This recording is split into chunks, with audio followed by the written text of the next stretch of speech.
بسم الله الرحمن الرحيم.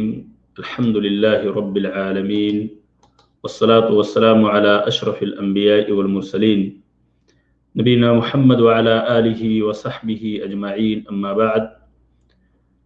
السلام علیکم ورحمۃ اللہ وبرکاتہ. محترم ناظرین، آج کے اس درس میں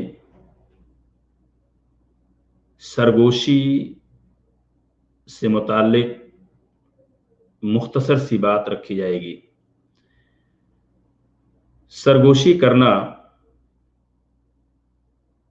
کسی محفل میں تین اشخاص میں سے صرف دو کا آپس میں آہستہ آہستہ رازدارانہ کلام کرنا، بات کرنا اور تیسرے کو شامل گفتگو نہ کرنا،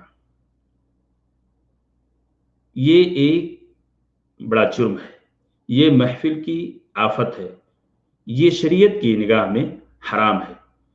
مسلمانوں میں تفرقہ پیدا کرنے اور دلوں میں ایک دوسرے کے خلاف بغض، حسد و عداوت کی آگ بھڑکانے کے لیے شیطانی ہتھ کنڈا اور تدبیر ہے، جو کہ آج کے لوگوں میں بکثرت دیکھنے میں آتی ہے، بغیر اس کا پاس و لحاظ کیے ہوئے کہ شریعت کا اس مسئلے میں حکم کیا ہے.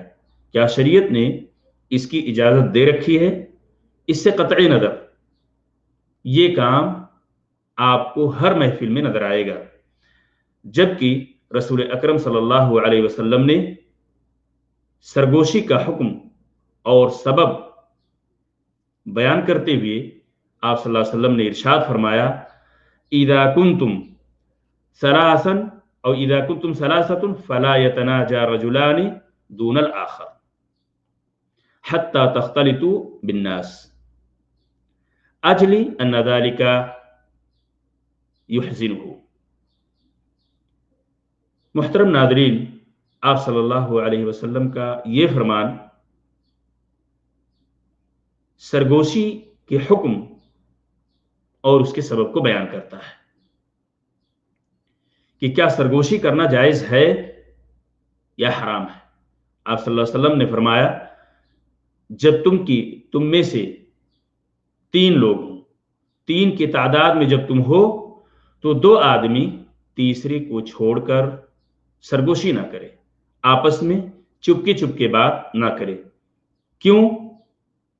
یہ رازدارانہ گفتگو جو دو کے درمیان ہوگی تیسرے کو چھوڑ کر، اس کے نہ کرنے کی وجہ کیا؟ اس وقت تک نہ کرو جب تک کہ وہاں دوسرے لوگ موجود نہ ہوں، کیونکہ اس طرح کا جرم سرگوشی کرنا کیوں اس سے منع کیا گیا؟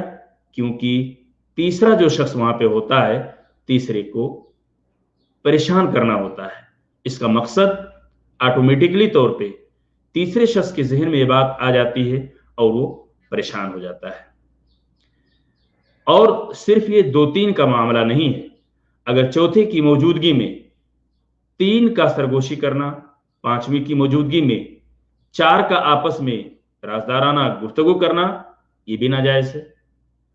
اس طرح دو کا محفل لگی ہوئی ہے، دو لوگ ایسے ہیں جو کسی ایسی زبان میں گفتگو کرنا چاہتے ہیں جس کو تیسرا نہیں سمجھتا ہے، تو ان تینوں کے درمیان جو تین اشخاص وہاں پہ موجود ہیں اور ایسی صورت میں دو آپس میں کسی دوسری لینگویج اور زبان میں اگر گفتگو کرتے ہیں تو یہ بھی حرام ہے، یہ بھی سرگوشی میں شمار ہوگا اور اس کی ایک قسم ہے.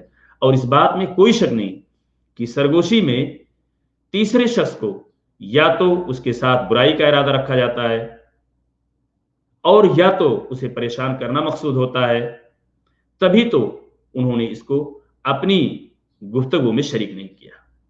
اور اگر کوئی پریشان کرنا مقصد نہ بھی ہو، اس کی دل آزاری مقصود نہ بھی ہو، ایسی صورت میں بھی انسان فطری طور پہ اپنے اندر کمی محسوس کرتا ہے اور یہ کارنامہ فتنہ و فساد کی جڑ بن جاتا ہے.